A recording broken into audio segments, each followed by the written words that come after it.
Natutukoy ang naihahambing ang kalagayan at katangian ng panitikan sa iba't ibang panahon sa pamamagitan ng paggamit ng Venn diagram.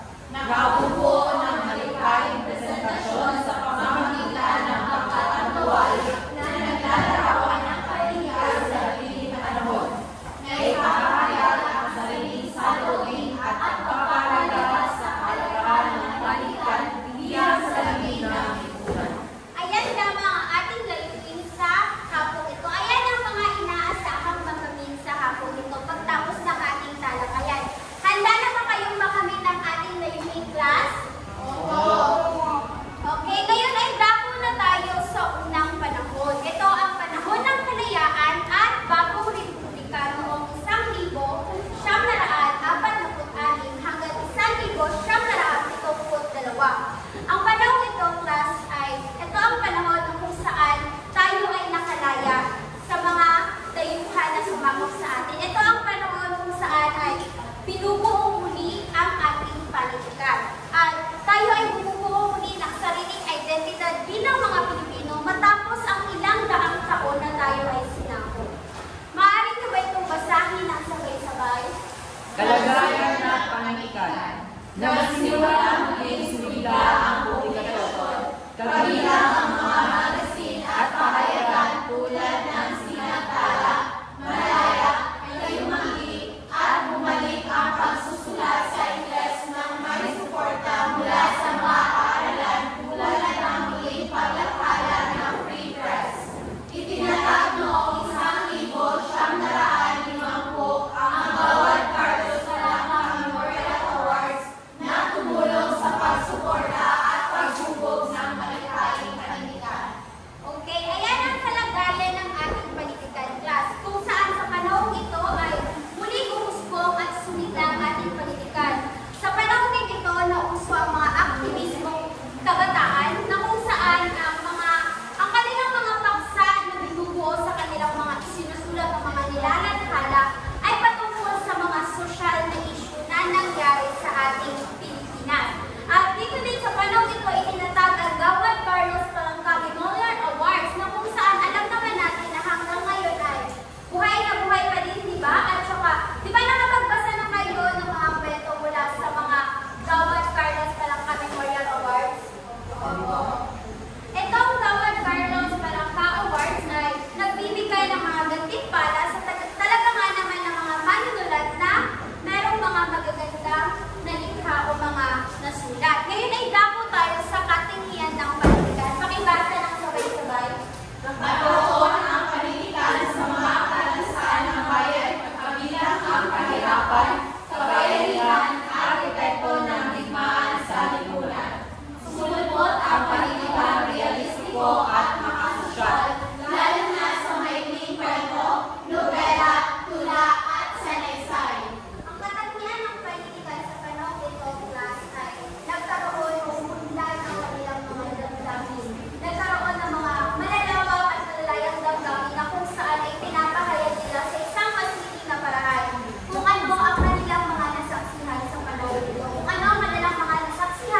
napaka-importante sa ating kasaysayan. Una ay ang Portrait of the Artist of Filipino, Abeliana, nagpakita ng tunggalian sa pagitan ng tradisyon at makabagong pananaw. Ang pangalawa naman ay ang halik sa kampilan o ilagan na tumatalakay sa usaping panlipunan at makabayan. At ang isa naman na talagang napaka-importante ay ang Pusa sa Kasalan ni Nadres na nagsasaraysay ng realidad ng buhay at lipunan. Dito natin makikita sa teatro ito na kanilang pinagawa at kanilang pinaayos. Ngunit ang teatro din ito ay naging isang bahagi upang mamulat ang ating bansang Pilipinas upang magmagsik sa diktadurang nangyari sa panahon ito. Ang Gawad Palangka naman ay nagbigay din ng parangal sa dulang sidewalk vendor ni Ruel Aguila taong 1974 tungkol sa buhay ng batang nagtitinda na sumasalamin sa kahirapan at pagsusumikap ng karaniwang Pilipino. Sa teatro din ito ay dito isinadula, dito ipinakita, dito itinanghal kung ano ang mga totoong nangyayari sa ating lipunan. Ngayon ay dako naman tayo sa ibang panitikan sa panahon ito. Narito ang panulaan. Sa panahon ito, maraming makata ang gumamit ng tula bilang daluyan ng damdamin at paninigigan tungkol sa lipunan. Sa panahon ito, ang ating mga makata, ang tinta, ang papel, ang kanilang nagsilbing sandata. Narito ang ilan sa mga makata noong panahon iyon. Pakibasa lang sabay-sabay. Virgilio and Mario, doktrinang anak pawis, tumatalakay sa kalagayan at pakikibakan ng mga magagawa at magsasaka. Tilio Antonio, litanya sa Santa Clara, nagbigay ng panalangin at paghihilay sa gitna ng kaguluhan at pangamba.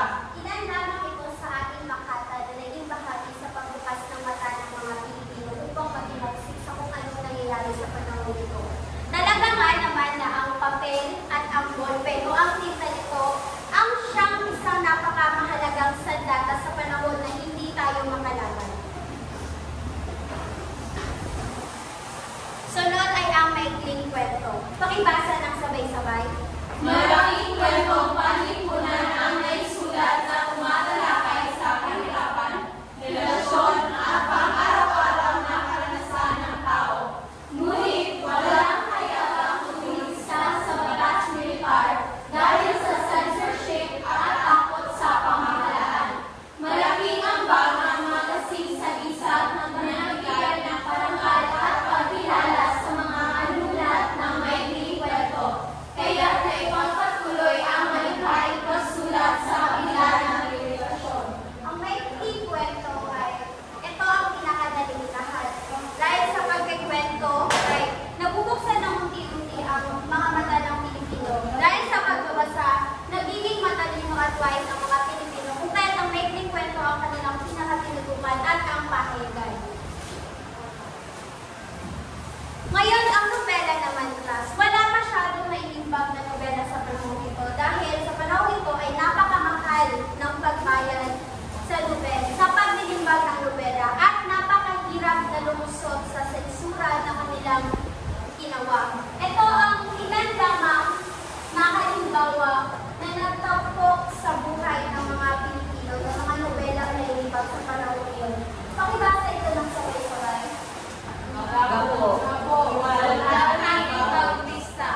Tumatakbo sa buhay ng ulo-ulo na lolo ng militar na Amerikano. Ipinakita ang diskriminasyon, kahirapan at krisis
tayo na awiting propaganda, ay meron namang mga ilang musikero na naglabas din ng ibang awitin. At ito ang awiting tumatalakay sa lipunan na anak ni Freddy Aguilar. Okay, parang alam na Erika ang kantang ito. Erika, ibang kantahin. Halika ni Sarah. Go, Erika. Erika. Erika.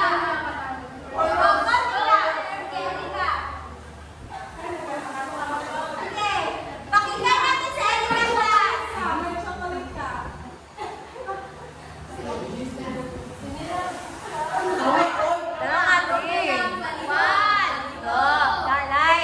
Camera, action.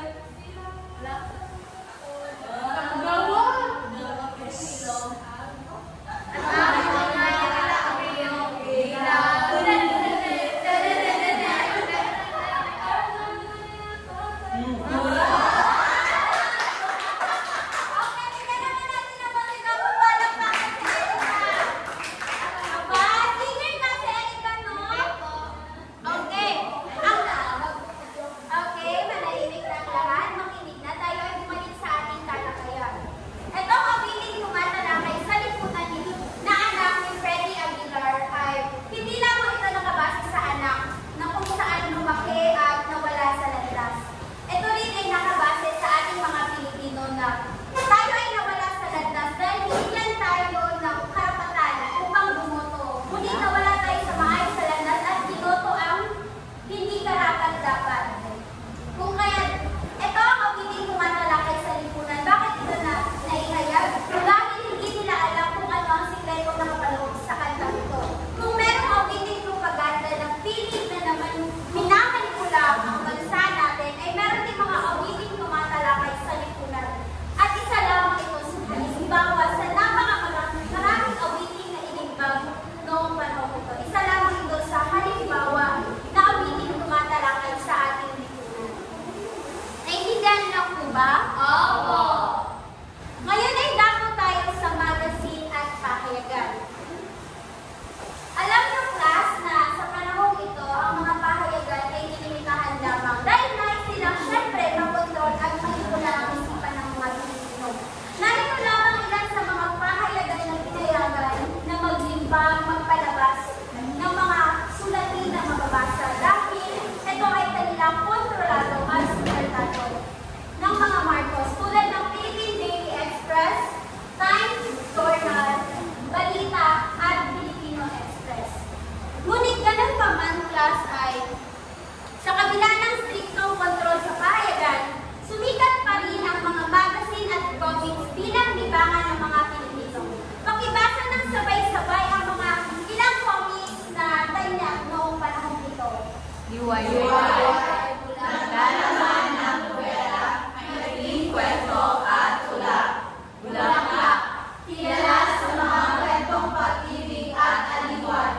Darna at iba ang comics, nagbigay ng mga kwentong pantasya at kabayanihan.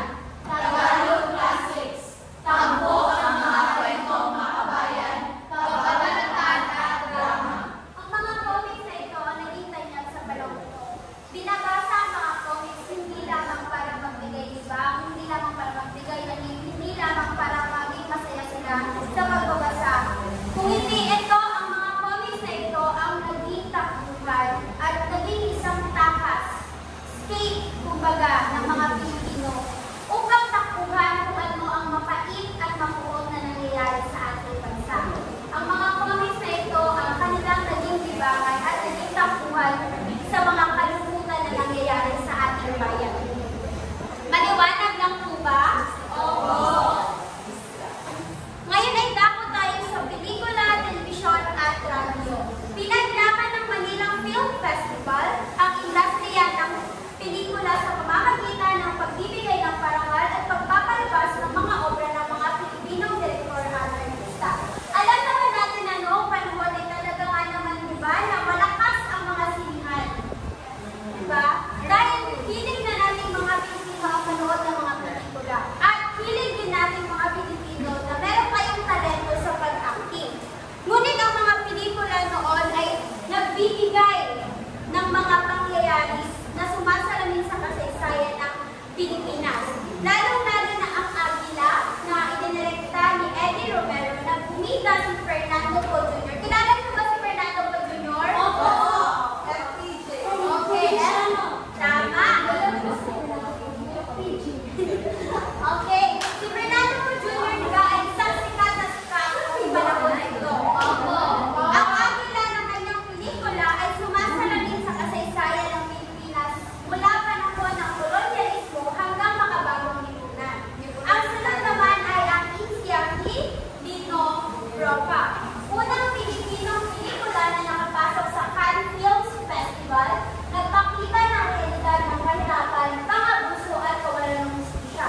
Hindi lamang sa pagsusulat, pagkikwento, pagpapahayag, nakabase ang pagpapahayag patungkol sa kung ano ang kasaysayan ng Pilipinas, patungkol sa kung ano ang mga nangyayari, kung ano ang mga nasaksihan ng bawat isa sa lipunan. Ito rin ay sumasalamin sa mga pelikula na kung talaga naman na makita natin na hindi natin maiisip na ito ay fiction lamang. Hindi natin maiisip na ito ay gawa-gawa lamang dahil ang ilan sa mga ito ay konektado talaga sa kung ano ang totoong nangyayari sa ating bansa. Ngayon ay dako naman tayo sa panahon ng kontemporaryo. Di ba class, napakabigat ng panahon na iyon, ng panahon ng batas militar dahil sa kaipit na pangyayari. Ngayon ay dako tayo sa panahon na ito ng mga bagong panahon na nagsimula noong 1986 hanggang ngayon sa kasalukuyan. Pakibasa ng sabay-sabay. Kalagayan ng panitikan. Laganap ang internet blogs, social media, e-books, Wattpad bilang plataforma ng malikhaing pagsusulat. Nagkaroon ng malayang pagpapahayag ng mga tema tulad ng pag-ibig, politika, sexualidad, identidad, diaspora, at iba pa. Okay, ngayong panahon class ay sumabay ang panitikan sa pag-usbong ng teknolohiya at globalisasyon, na kung saan para ito ay maging tangkilik pa rin, maging mabenta pa rin sa mga bagong kabataan, sa mga bagong henerasyon o sa mga bagong grupo ngayong panahon. Ngayon ay dako tayo sa katangian ng panitikan. Ang katangian ng panitikan sa panahon ito class ay inaakma sa kung ano ang hilig ng mga kabataan, kung ano ang hilig ng bagong henerasyon upang patuloy itong tangkilikin. Panitikan, digital tools, kwento, at tula sa online platforms. Meron ba kayong mga nababasang tula sa Facebook? Opo! Diba? Dahil ang iba ay dito na ipinupost sa mga blog na kung saan ay libre lang ang pagbabasa. Dito rin sumibol ang spoken poetry at indie films bilang bagong anyo ng malikhaing edukasyon. Pagpapalawak ng tema at pag-gamit ng iba't ibang wika. Diba, class, meron na mga yun. Sa ngayon ay diba meron na kayong mga makikita mga alamat sa YouTube na naka-cartoon, naka-anime, at ang mga indie films na kung saan ipinapakita ang kasaysayan ng ating bansa. Lalong-lalo na din ang kung hindi ko makakalimutan, ang naging isang magandang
nangyayari. Wala na kung ating mga manunulat at mga kilala ngayon. Diba, kadalasan sa mga manunulat, mas nakilala natin ang mga manunulat noong nakaraang panahon na kung saan ngayon ay kadalasan mga tao ngayon nasa social media. Wala na masyadong gumagawa ng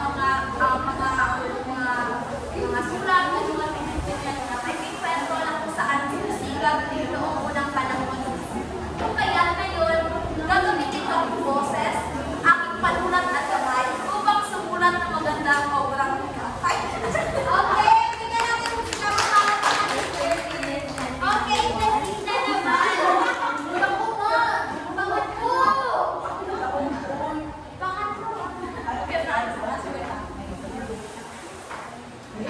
Para po sa akin, kung buhay po ako sa pagkakaroon ko, siguro po sa panahon ng himagsikan. Okay, bigyan natin naman sigaw para ang student ng class.